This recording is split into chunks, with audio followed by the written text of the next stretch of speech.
Hoy está con nosotros César Hildebrand, escritor y periodista de reconocida y muy meritoria trayectoria, y a quien no es necesario presentar formalmente, ¿no? Porque todo el mundo lo conoce, de modo que sencillamente le damos la más cordial bienvenida.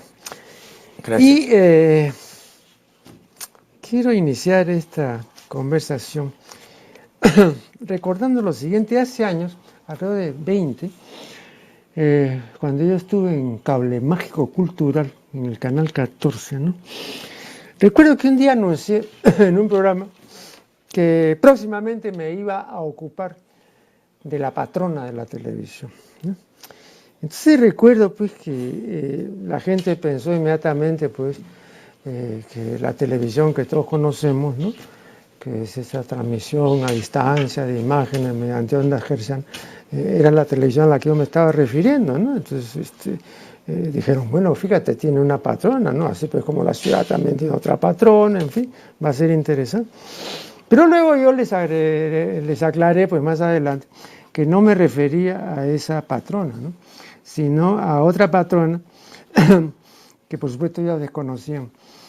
Claro, yo conté esto inicialmente para demostrar que la gente estaba tan imbuida de televisión, la televisión había entrado tanto en este país, que no podían pensar sino en esa televisión, en la televisión de la caja boba, ¿no? Pero no se les imaginaban que podía haber otra televisión. Bueno, entonces sencillamente les expliqué pues que había que fijarse en la etimología, ¿no? Que era la visión a distancia, y que yo me estaba refiriendo a algunas iluminadas, algunas mujeres místicas, ¿no? Que tenían esta facultad incomún, ¿no? De ver cosas a distancia y como si hubieran estado en el lugar de la ocurrencia sin estarlo, ¿no? O sea, podían pues estar a miles de kilómetros y sin embargo después referían exactamente lo que había pasado, pero no habían estado ahí, ¿no? Entonces habían televisado los acontecimientos, ¿no? Bueno, entonces claro, yo conté esto porque dije, ahora solamente la televisión en la que todo el mundo piensa es la televisión pues que todos conocemos. Yo creo que la televisión aquí, después me dirás qué opinas, tuvo la gran facilidad de estar en la casa, cosa que no tuvo el cine nunca, porque había que ir a un local. Pero en la casa tenías la televisión ahí, inicialmente tú recuerdas pues estaba en el comedor la televisión, entonces ya para comenzar interrumpió la sobremesa o la anuló, ¿no? Y luego, bueno, se mudó de lugar, estuvo en el hall, en la sala de recibo, en fin. Llegó al baño, creo. Claro. Para ser coherente. Para ser coherente. Pero esta ya presencia del televidente, de lo que Sartori llama pues el homo videns, en realidad es el homo televidens, ¿no? Fue cada vez más creciente, entonces sencillamente pues se posesionó ya de esta intimidad hogareña y la desplazó completamente, ¿no? Creo que toda nueva innovación tiene una serie también de inconvenientes, no solamente son conveniencias las que trae, ¿no? Última vez que estuvo acá el filósofo y el científico Mario Bunge, en una conversación muy breve que tuve con él, y él insistía en eso, ¿no? Es decir, por ejemplo, todos los males que también ha traído la computadora, no solamente son bienes, pues, ¿no? Entonces recuerdo que dio una conferencia sobre eso, sobre la computación, y entonces enumeró pues los inconvenientes también de eso. Él decía, ¿no? Imagínense ustedes, para mí, viéndolo con ojos científicos, este mono desnudo que es el hombre, ¿no? Que es una cuestión pues completamente primitiva, está frente al invento más extraordinario del siglo XX. Entonces es absolutamente incongruente que este hombre primitivo esté frente a ese invento, ¿no? Pero es así, pues le decía yo, bueno, no hay nada que hacer, pues. Entonces, la primera cuestión que quiero poner sobre el tapete es cuáles son las consecuencias o qué repercusiones ves tú desde el advenimiento de la televisión entre nosotros, poco más o menos, si no estoy mal informado, en el año 58 me parece que ya... La comercial, la 57 fue la nacional, justamente claro, con este canal. Claro. ¿Cuáles han sido las consecuencias de esa propagación? A nivel educativo y cultural, con el paso del tiempo, devastadoras. Se ha empobrecido la comunicación, se ha empobrecido la masa crítica de inteligencia en el Perú, se ha reducido considerablemente por muchas causas, pero una causa sin lugar a dudas es la televisión y los paradigmas que vende, que produce, que recrea. Y además hay un proceso de decadencia en los últimos 15 años o 20 años de la televisión comercial. Los contenidos son cada día menos exigentes, más brutales y más tendientes a la barbarización de la especie, ¿no? O sea, si la televisión gobernara, nosotros tendríamos que estar en calzoncillos en este set y con un par de garrotes, por si acaso. Si la televisión realmente pudiese ejercer la dictadura que quisiera. Yo la veo mal, yo he estado en la televisión mucho tiempo y nunca la he visto peor, la televisión comercial, que hoy, nunca. Nunca más bruta, nunca más ignorante, nunca más sin horizontes, nunca más sin audacia, ¿no? Alguna. Ahora, dicen que hacen lo que le gusta a la gente, pero el círculo es vicioso, pues. Si la gente no tiene otros menúes, si la gente no tiene otras alternativas, pues hombre, escoge. Pero sí es cierto que si la televisión está así es porque hay una democracia de tumulto, ¿no? De muchedumbre, en algunos casos de oclocracia, sí, ¿por qué no? Esa gente produce también esa televisión. La pregunta es, ¿el Perú se merece otra televisión? No puedo responder eso, porque no me atrevería. No sé si tú tienes la respuesta, pero... Bueno, pero una vez yo recuerdo, cuando estaba en Cable Mágico Cultural, la televisión comenzó a admitir a los llamados cómicos ambulantes, ¿no? Y una de las personas del canal estaba horrorizada frente a esa admisión, ¿no? Y yo defendía a los cómicos ambulantes, porque dije, bueno, ¿y qué más quieren ellos? Se los traen, los llaman. Ellos no han venido aquí, han tocado la puerta. Entonces, han visto la coyuntura, pero los directivos del canal, no los cómicos ambulantes, porque no podrían imponer nada. Y entonces han dicho, bueno, esto es lo que necesitamos, este tipo, digamos, de contenido, entre comillas, eso es lo que necesitamos. Exacto. Entonces el asunto... Porque es un asunto de rating, Marco Aurelio. Este programa, que es muy bueno, que es magnífico, acepté porque rechazo muchas invitaciones y acepté esta porque es este programa. Pero este programa, pues, en términos de rating, es poco significativo. Sí. Y eso es todo un síntoma, eso es todo un test del Perú, ¿no? Y yo he estado en la televisión comercial y te puedo decir que el gran problema precisamente es la presión publicitaria, el rating, la dictadura del rating. En realidad, la televisión es un montón de espacios que lo que venden es la publicidad. La protagonista es la publicidad, y los intervalos son los espacios. ¿Con qué los llenas? Con aquello que puede precisamente producir, en fin, atractivo, magnetismo, estupor, sobre todo, lo último, ¿no? Y eso se ha ido degradando a un punto tal en que ya no es suficiente la violencia ni la muerte, sino el detalle de la muerte. Una especie de pornografía de la muerte, ¿no? De qué tamaño era la herida, por dónde salió la bala, qué orificio es, cuántos fueron, etcétera, etcétera. Y no sé a dónde vamos a llegar, porque esto no tiene límites, evidentemente. Y como no hay capacidad autocrítica alguna, el horizonte es infinito para esto. Claro, pero ahí viene el asunto que ya otra vez se ha debatido, de la autorregulación, ¿no? O, claro, yo aquí, y más de una vez, conversando con Fernando Vivas, que defiende la autorregulación, él me decía que era la única salida, ¿no?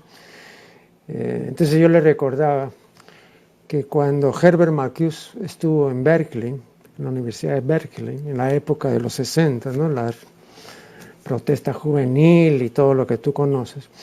Le preguntaron también eso. Oye, usted, ¿qué hacer con los medios de comunicación masiva? ¿Qué hacer? Hay que intervenirlos, pues. Yo a los 3 meses comienzo a cambiar la mentalidad de California. Mientras que se diga y se hable, no se puede hacer nada, pues. Entonces, esa es una medida drástica, ¿no? Bueno, acá se asustan, ¿no? Entonces te dicen, pues, cualquier cosa, ¿no? Pero no es necesario intervenir, basta apelar al artículo constitucional que dice que los medios de comunicación deben contribuir a la educación y la cultura. Lo dice la Constitución del 93, ¿eh? Estoy hablando de la fujimorista, la impuesta, la dictatorial. Ya no te digo la del 79. Así que la Constitución, pero la Constitución, como tú sabes, es un libro humorístico en el Perú. Claro. La pudo haber escrito Sofocleto.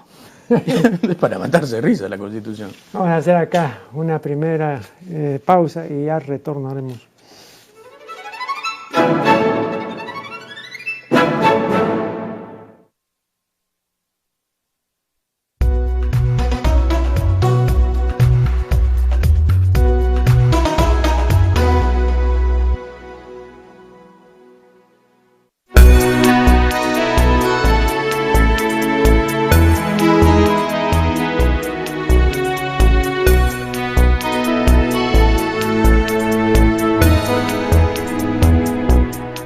Un día como hoy, 16 de diciembre, 1770, nace en Bonn, Alemania, Ludwig von Beethoven, escudo nacional. Para diversión.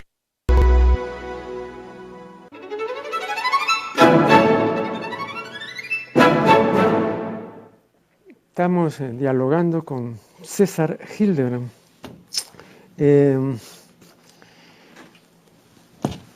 Este televidente que ahora se dice víctima o dicen que es víctima de una serie de males ocasionados por la televisión, es un resultado de una televisión que adviene a mediados de la década de 1980 o un poco más adelante, pero no muy adelante, ¿no?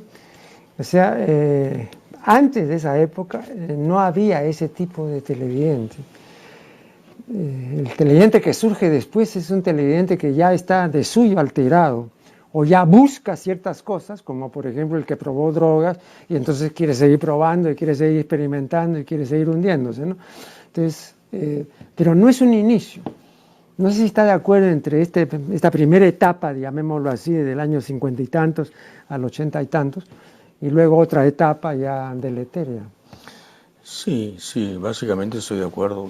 Si recordamos la televisión en blanco y negro, por ejemplo, hombre, produce una especie de melancolía dulce, ¿no? Recordar a Pablo de Malengoita, a Pepe Ludmil, al propio Humberto Martínez Morosini, digamos, auroral, entre comillas. Sí, pues hacían televisión blanca, a eso le llamaban televisión blanca. El concurso Helen Curtis pregunta por 64.000 soles, ¿no? Esta es su vida. Hombre, programas donde, por ejemplo, Juan Gonzalo Rose hizo de guionista en Esta es su vida. Sí. Nada menos. Nada menos. Juan Gonzalo Rose. Imagínate Juan Gonzalo Rose tocándole la puerta ahora a Canal 2. Lo matan. Lo matan por intruso. Sí, era una televisión blanca, era una televisión casta y era un público distinto. Sin lugar a dudas.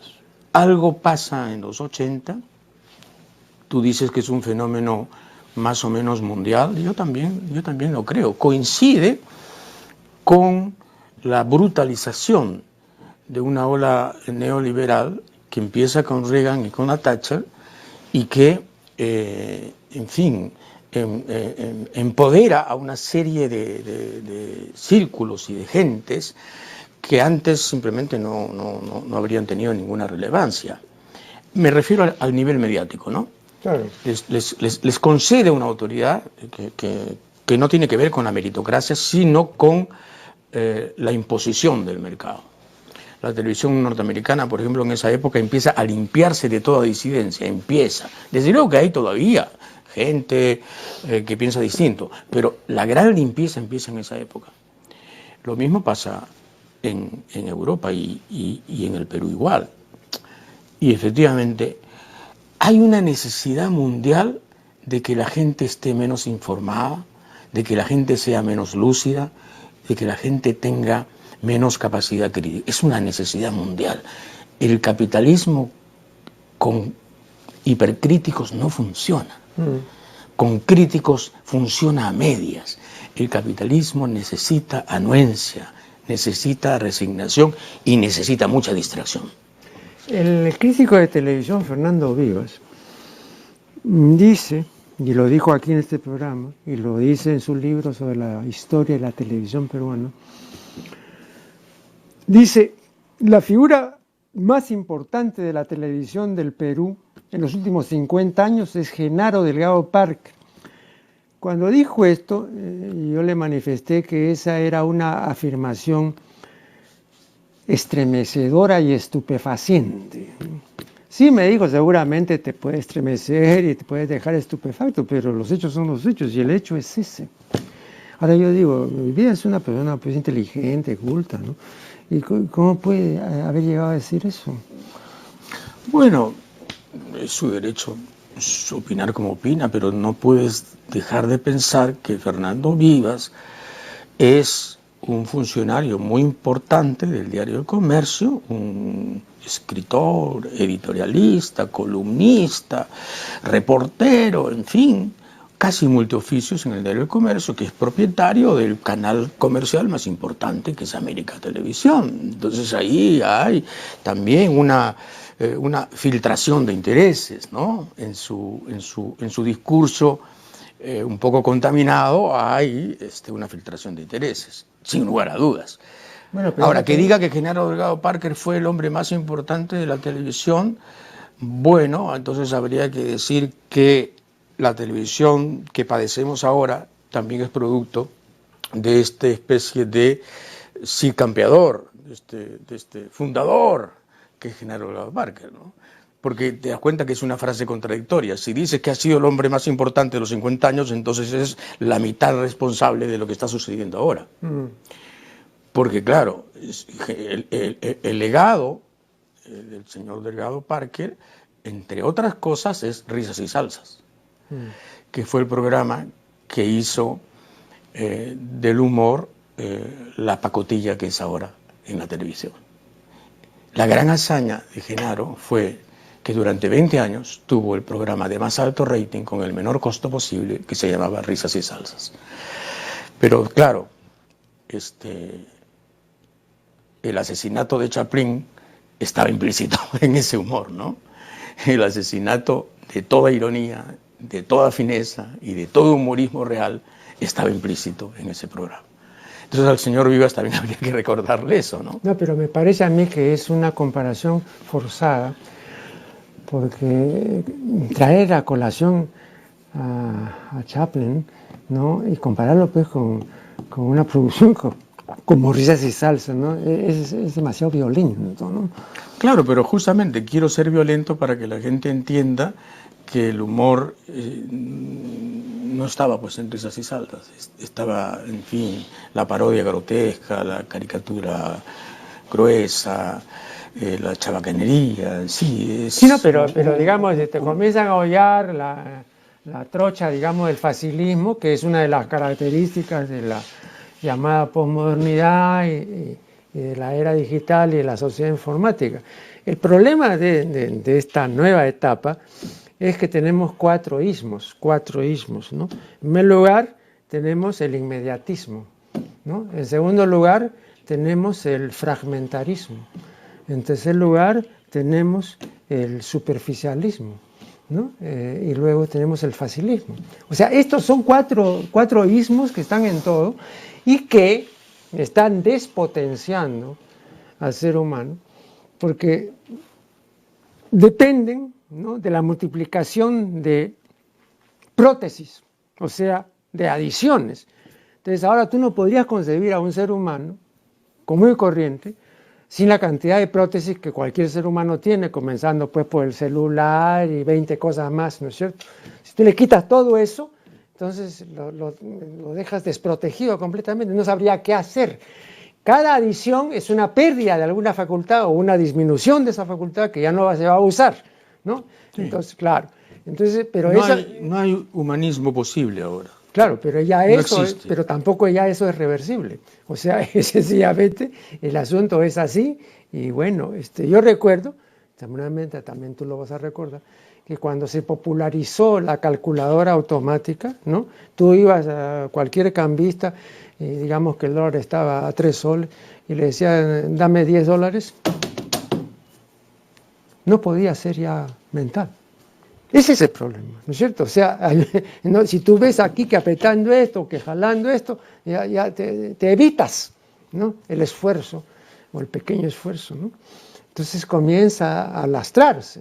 Sí, pero digamos que podrías pensar que evitarte labores menores, como multiplicar o sumar, eso te daría tiempo para pensar en cosas mayores, pero no sucede eso. No, pues. Es que no usas la calculadora para no pensar en cosas, y tampoco piensas en cosas mayores. El problema es fundamentalmente la frivolización de la agenda, ¿no? No, pero... este antropoceno, que ya se llama así, esta era espantosa en donde el hombre destruye el planeta y no hace nada básico para evitarlo, da una idea de que la estupidización humana, y ese es un tema recurrente en ti, es universal, absolutamente universal, y que tiene que ver muchísimo con una clase política que no está a la altura de los desafíos y que probablemente ha sido producida por las corporaciones precisamente por eso, porque no está a la altura de los desafíos. Le debe mucho más a la British Petroleum que al futuro.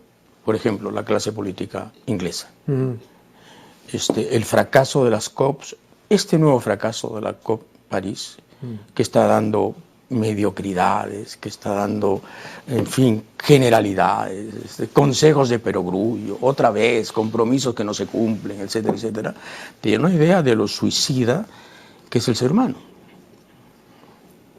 Vamos a hacer acá una nueva interrupción y ya regresaremos.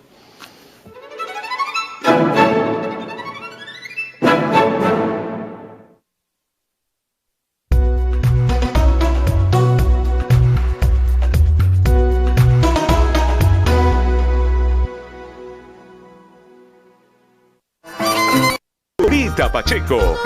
Familia, celebrando el niño Jesús. Campana sobre campana. Y Damaris. Sobre campana una. Asómate a la ventana. Verás al niño en la cruz. Todo esto y mucho más en Miskitaki. Este sábado a las 5 de la mañana, solo por TV Perú HD. Mucho más que ver. De lunes a viernes a las 11 de la noche, disfruta de toda la pasión, esfuerzo y coraje de tu deporte favorito. TV Perú Deportes. En el horario que tú elegiste, de lunes a viernes a las 11 de la noche y los domingos a las 10. TV Perú en Deportes, mucho más que ver.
Tú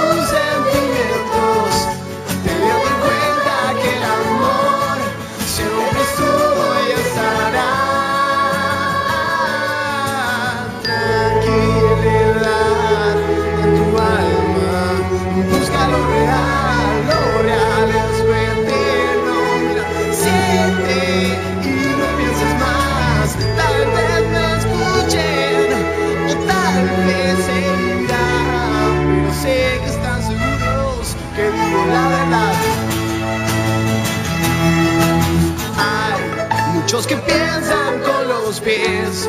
Por eso el mundo es al revés. ¿O es que acaso no lo ves? Y no es necesario ser un sabio, un sacerdote o un profesor para entender que es el amor. Mira, no habrá fronteras, sí, no hay egoísmo, no habrá religiones. Si entiendes que Dios es el mismo, no habrá violencia. Si existiera paciencia, habría unión. Si entiendes que el amor no es una ciencia, no es una ciencia. Fin del tiempo para el que no ve.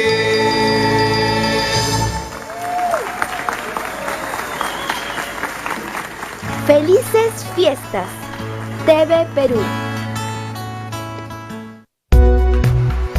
Estamos viendo la función de la palabra.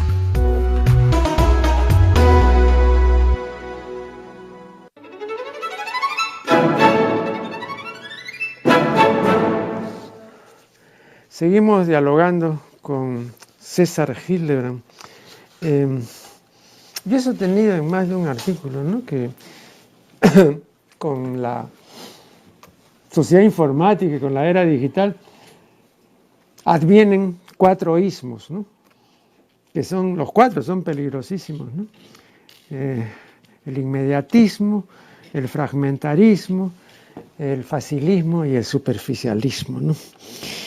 Entonces ahora hay toda una delegación de capacidades y de facultades que ya no hay que hacer porque están los aparatos y los adminículos que hacen lo que ya la gente no quiere hacer o que ya no puede hacer o que no quiere aprender a hacer, etcétera, ¿no? Ahora, me parece ilusorio querer revertir esta tendencia, ¿no? Pero visto así, desde el punto de vista puramente intelectual y objetivo, ¿qué se podría hacer si es que se puede hacer algo? Pero ¿tú no crees que eso que estás describiendo es parte de una política global trazada premeditadamente para que precisamente la gente no se ocupe de lo importante? Bueno, pero eso supondría que hay ahí un genio maléfico. No. Puede haber perfectamente una concertación de intereses en la aldea global. Esto es muchísimo más factible que antes, ¿no? Antes. No, pero para eso necesitas una persona inteligente, pues Pero es que hay, evidentemente, en Chicago se han creado políticas que después Kissinger ejecuta y los think tanks de los conservadores han sido a nivel universitario primero importantísimos y luego a nivel de implementación política decisivos en Estados Unidos y en América Latina como consecuencia.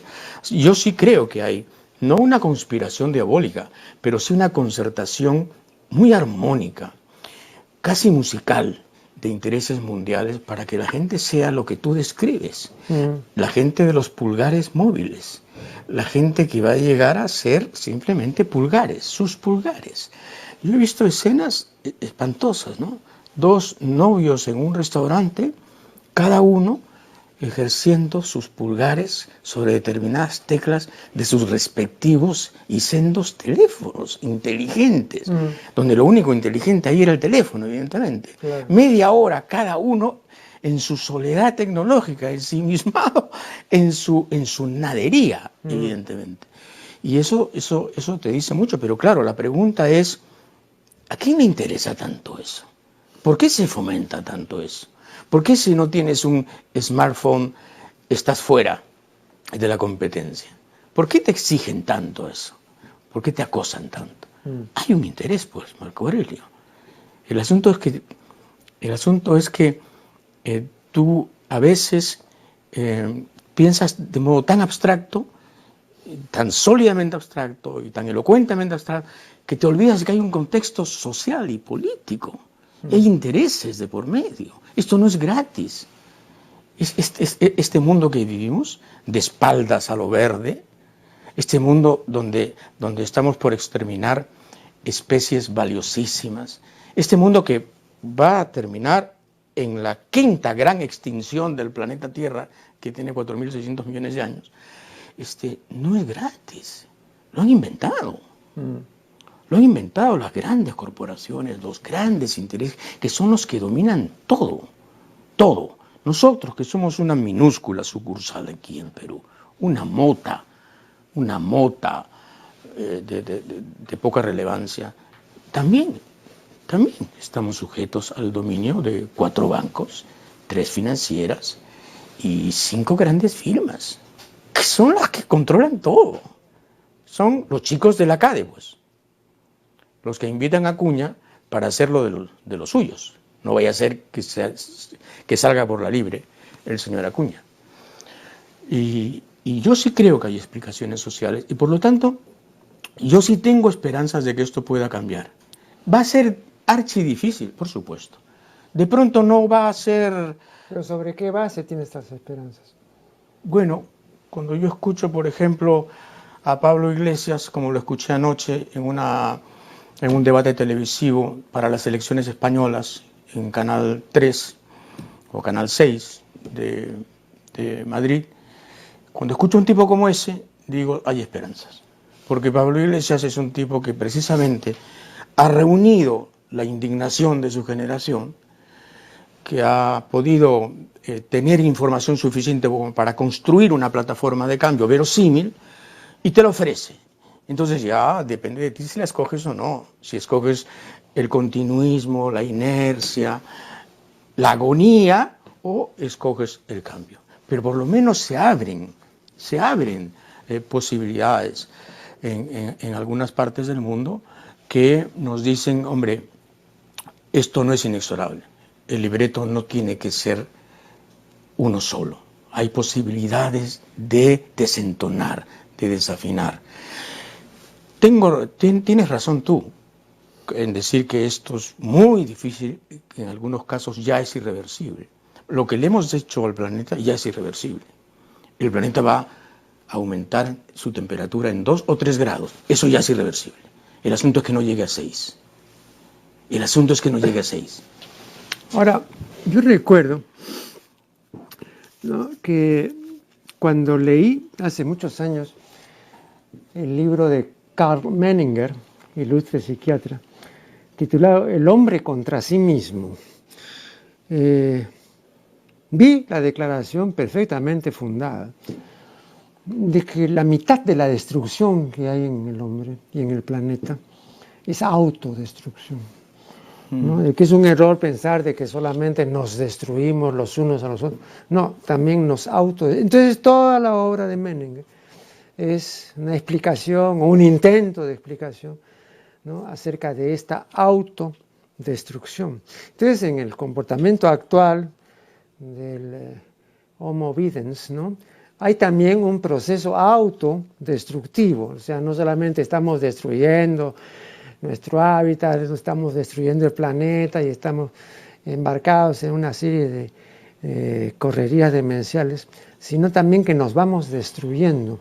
Y no hay ninguna especie que destruya su hábitat y que se destruya, que yo sepa, por lo menos ninguna especie importante, ¿no? Entonces también esa es otra singularidad que nunca se tuvo en cuenta, ¿no?, porque se creyó de que éramos lo suficientemente racional como para no estar embarcados en ¿no?, como diría Silvia Plath, en llamativo striptease del acabamiento, ¿no? Un striptease interminable, pero nos vamos aniquilando, ¿no?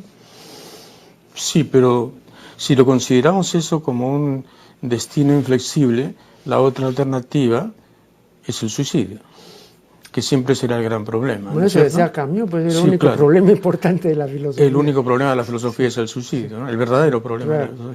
Pero yo soy un lector asiduo de Émile Cioran, que es también una de tus lecturas seguramente. Claro, ¿no? Claro. Este rumano genial.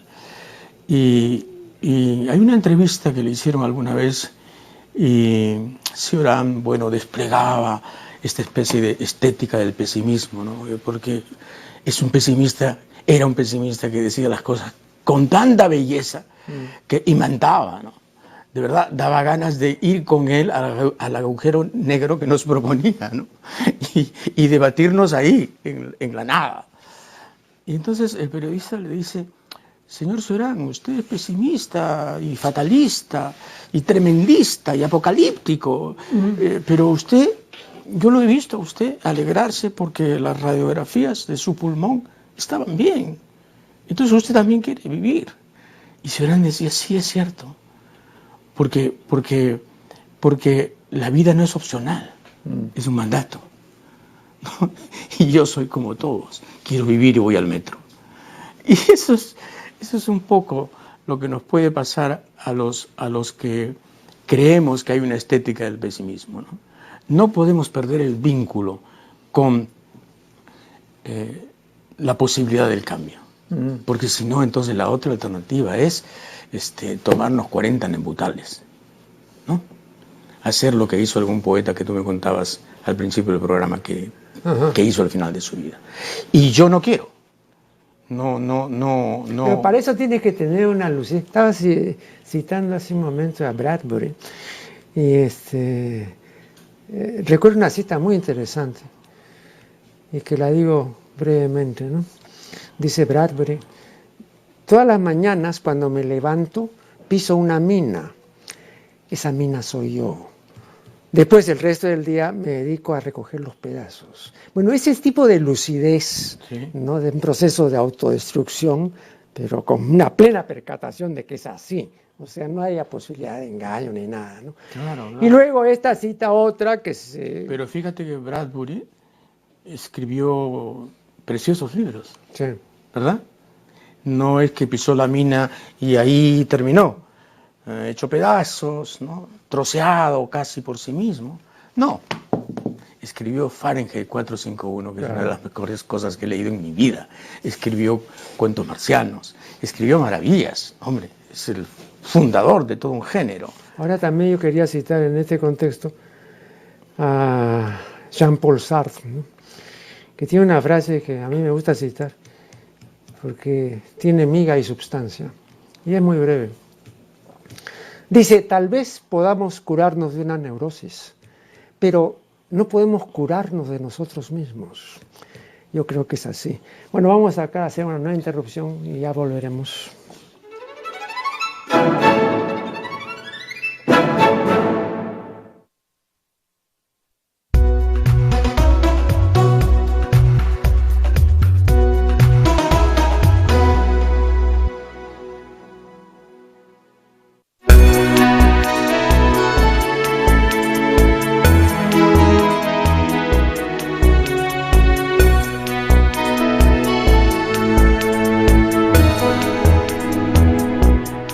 Un día como hoy, 16 de diciembre, 1770, nace en Bonn, Alemania, Ludwig von Beethoven, compositor y pianista considerado uno de los más grandes de la cultura occidental.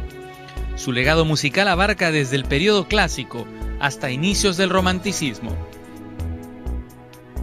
1839, muere José Gregorio Paredes, científico, médico y político, autor del Escudo Nacional. Con la proclamación de la independencia ocupó importantes cargos políticos como presidente del primer Congreso Constituyente y ministro de Hacienda.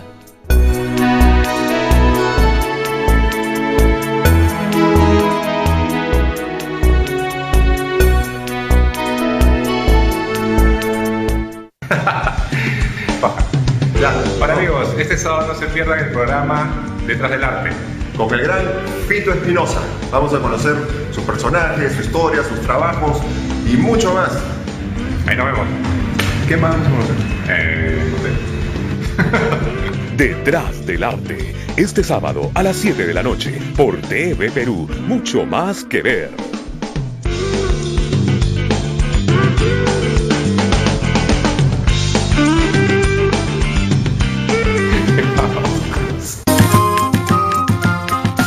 Guardamos en el alma el ritmo y la alegría. Allá va el entorno, allá va el tono. Cada semana llegamos a tu barrio para armar la fiesta. La Las mejores agrupaciones hacen gozar a las familias peruanas. Quiero crecer, niña chao. Domingos de fiesta, baile y mucha diversión. Todos los domingos a las 2 de la tarde por TV Perú Internacional. La señal que nos une y nos conecta con el mundo. A continuación, vive el deporte con pasión en TV Perú Deportes.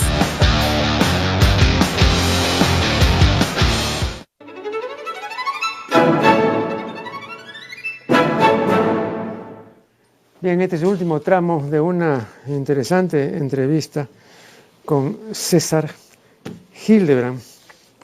Bueno, no voy a pedir a nuestro ilustre invitado, ya no diré pues recetas, ni siquiera paliativos para esta comprobación de una realidad televisiva devastadora y animalizante, ¿no? Sin embargo, sé que César Hildebrand tampoco no es un pesimista radical, ¿no? O es un pesimista, como dice Bryce, que quiere que las cosas salgan bien, ¿no? Huyo del pesimismo, me cuesta huir. Sí, ¿no? Me cuesta, pero huyo, sí, porque es una tentación perversa, ¿no? Y además poderosa. Pero en este caso, Poderosa. concretamente, tal como están las cosas en los medios, casi es una obligación ser pesimista, porque tampoco tendría que en mucho sentido, digamos, forjarse ilusiones. No, desde luego, desde luego. El diagnóstico es malo. Ahora, el pronóstico dependerá. El pronóstico en el plazo inmediato es malo también. Con la clase política que tenemos, con la abolición virtual de los partidos políticos, convertidos en maquinarias electorales o en improvisaciones caudillescas de opereta, ¿no? ¿Te imaginas, no? Los caudillos de ahora frente a los caudillos de antes. Claro. Entonces, sí, el pronóstico inmediato, pero yo creo que va a haber pues una reacción, yo creo. Si tú me dices, ¿y en qué te basas? De la juventud. De la próxima juventud. Esta juventud me parece que está demasiado impregnada de todo aquello que tú dices, ¿no? Sí. La frivolidad, los sismos que a ti te gusta Ya, enumerar. pero ¿cómo vas a desimpregnar a la siguiente, no? Porque se supone que habrá que tomar una medida para que no se contamine. Bueno, hay medidas, pues, por ejemplo, la reforma electoral es importante, ¿no? Obligar a los partidos a que sean partidos partidos programáticos, que tengan requisitos, digamos, académicos, intelectuales, no solamente de bases ni de comités, sino de programas.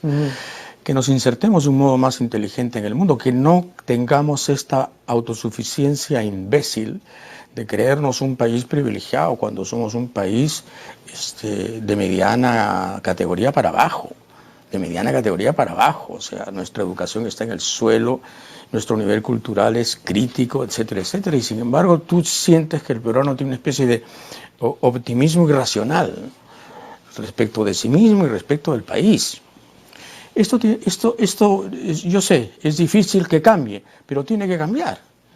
Tiene que cambiar. Mira, yo tengo muchísimos años en el periodismo, como tú sabes, y lo que siento es un tiempo circular. Nunca he sentido el tiempo lineal de la teoría del progreso. Pero en este caso el eterno retorno. Sí, siento el tiempo circular, o sea, las frustraciones de ahora son las de ayer, las pérdidas de ahora, las pérdidas de oportunidades son las mismas de ayer. Es decir, hay una constante en el Perú que es justamente el despilfarro de las oportunidades. Y lo que sí veo es que la clase política se ha empobrecido y está en su mínima expresión, ¿no? Está en mínimos. No he visto, de lo que yo sé, de lo que he leído de la historia del Perú, no he visto una clase política tan paupérrima, tan indigente intelectualmente hablando como la que tenemos ahora, ¿no? Se vio en la CA de última, ¿no? Discursos penosos, un demagogo profesional casi andaluz, con perdón de los andaluces, hablando flores y prometiendo maravillas y voluntarismos imposibles. Ese fue el más aplaudido. Ya no hablemos de Acuña, ¿no? Ya no hablemos de Toledo, ya no hablemos de la señora Keiko que paporretea todo aquello que puede limpiar su imagen respecto del papi que en realidad encarna. Entonces, claro, por ahora estamos fritos. Pero Para decirlo en resumen, por ahora estamos fritos. Pero Bernard Shaw dijo, hablando de la democracia, que la democracia era el sistema que permite equivocarse libremente. Entonces aquí el sistema permite eso, ¿no? Entonces sencillamente los votantes no deciden su voto por el contenido del discurso, ni si fue reiterativo y se dijo una serie de trivialidades. Eso no decide el voto, ¿no? Sino cosas completamente ajenas, ¿no? Acá me gusta porque es muy simpático, o esta señora sí porque parece que es trabajador, etcétera. Cosas que están completamente fuera al margen de la ideología, ¿no? Completamente cosas así de la vida diaria. Claro, pero digamos, cuando hay algunos paréntesis anómalos, por ejemplo, en el caso de la última elección, ¿no? Cuando se presentó un candidato y dijo, yo quiero cambiar esto y esto y esto y esto y esto, y esto se va a convertir en la gran transformación, y después le dijeron, no, de ninguna manera, así no votamos por ti. Entonces, muy bien, voy a ceder en esto, pero queda este núcleo duro de transformaciones y esta es mi hoja de ruta. Innegociable. Bueno, ¿qué pasó? Lo secuestraron, lo tomaron, lo cooptaron, lo castraron y lo convirtieron en un presidente funcional a los grandes intereses. Entonces, ni siquiera es que a veces la gente vota por determinados mensajes, porque aquí el crónico ganador, el sempiterno ganador, el eterno ganador es el orden establecido. El mariscal Benavides sigue mandando acá, evidentemente. Y eso es lo que hay que romper. La democracia, efectivamente, en muchos países es un espejismo quinquenal, en donde nos hacemos la ilusión de que votamos. Al final de cuentas, no importa por quién votes, al final gana quien pone el dinero, a quien le debes, ¿no? Pero también hay otro argumento relacionado con las características de nuestra especie. Y por esas características es muy difícil que la democracia triunfe, no acá, en cualquier parte. ¿A qué me refiero? Nuestra especie es jerárquica y territorial. Bueno, toda especie jerárquica y territorial no es igualitaria. La democracia es igualitaria. Entonces es imposible que, digamos, en una especie que es... Lo único que le es normal a nuestra especie, desde el punto de vista evolutivo, es mandar o someterse. Pero sentirse igual a los demás o decir todos vamos a ser hermanos, eso puede hacerlo, ¿no? Pero demanda tal esfuerzo y el ser humano ha tenido tanta repugnancia siempre a esforzarse y a responsabilizarse que entonces prefiere lo otro, ¿no? Entonces recuerdo... Claro, bueno, ese fue el sueño del socialismo real, ¿no? Claro. Y miren qué terminó. Claro. La igualdad convertida en una ploma dictadura de unos cuantos. Sí, pues, pero de lo otro también salimos a un callejón sin salida, no, mejor dicho, nos quedamos ahí, porque yo no veo cómo así, mientras que haya esto que tú has indicado con... Solo algo nos puede salvar al final, Marco Aurelio, y es que la extinción va a producir, no en esta generación ni en la próxima, en 100 años, tal nivel de terror que es posible que ocurra una suerte de transformación sometida al miedo, que es probablemente la única transformación factible en nuestra especie, ¿no? Al final fue Robespierre el que impuso los derechos humanos, el terror fue el que creó los derechos humanos de los que ahora hablamos, ¿no? En la Europa democrática. Bueno, pero fue el terror, fue la guillotina. Bueno, el terror a la extinción, cuando haya ciudades como Lima sometidas a un crecimiento de 5 o 6 metros del nivel del mar, cuando haya islas que desaparezcan y cuando el clima haya cambiado de tal modo y cuando la acidez del mar haya extinguido la mitad del plancton, que eso es lo que va a ocurrir, y eso es lo que prevén los científicos, cuando el dióxido de carbono empiece a embrutecer aún más a la gente, ese terror es posible que produzca un gran cambio en la humanidad, que se deshará de esta clase política absolutamente impresentable a nivel mundial, y creará liderazgos de emergencia que son los únicos que nos pueden salvar.